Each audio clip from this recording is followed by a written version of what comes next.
Brandon. Hey there, friends. I want to talk about an incident that happened in Charleston, West Virginia that tends to get overlooked quite often, not just in this case, being buried by some of the other rampage killings that took place here recently, but the fact that these types of defensive gun use and shootings take place randomly and daily, and in many cases are not reported, and that's defensive gun use. In Charleston, West Virginia, a Dennis Butler, a 37-year-old man, was confronted as he drove really fast through an apartment complex. There was a graduation/birthday party that were taking place, and some of the residents confronted him and asked him to slow down because there were children playing in the area.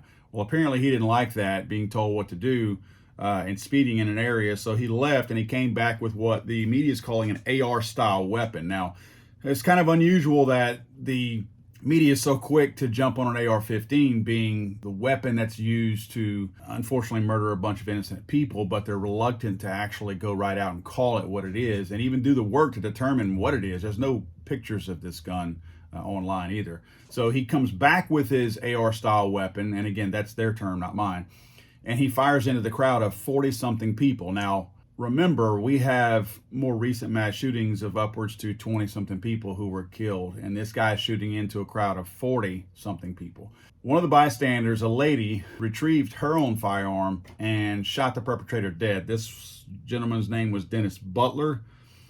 This lady took it upon herself to protect herself and 40-something other people. She didn't wait for police because they weren't there. And they were many minutes away from being there, obviously. In fact, they were called, and whenever they were called, they showed up later, and the lady actually waited around for police to fill out the report and all that kind of stuff too. So again, this lady thwarted probably what you would be reading about the next rampage killing. She thwarted that by being the good guy that everybody on the wacko left anti-gun movement seems to mock.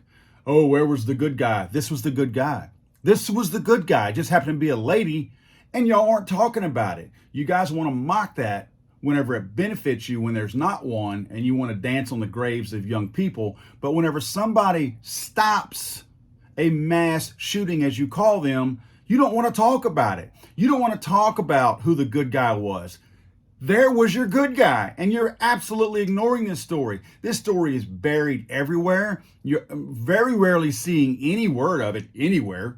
A couple of estimates here that 4,575 times per day firearms are used in self-defense cases, and a really actually a statistic that is watered down, that is way on the low end, is 178 times per day. That's a stat that they have really diluted because they wanted to take the other conservative stat and make it look even worse. And still the best they can come up with is 178 times per day firearms are used in killings. Now, you want to know another interesting stat?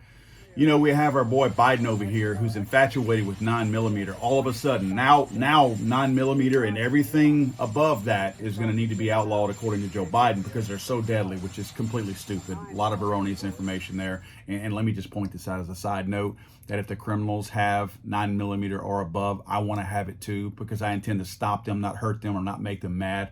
But nevertheless, with his recent infatuation of 9mm and pistols in general, because that's generally what's going to shoot that 9mm, 65.9% of defensive case shootings where somebody thwarted a mass shooting or any kind of other crime were used with handguns. And since 9mm is the predominant caliber used in handguns, that means that Joe Biden is wanting to eliminate 65.9% of these self-defense cases out there, because they're generally, most of those are being used with the 9mm that he now so vehemently hates.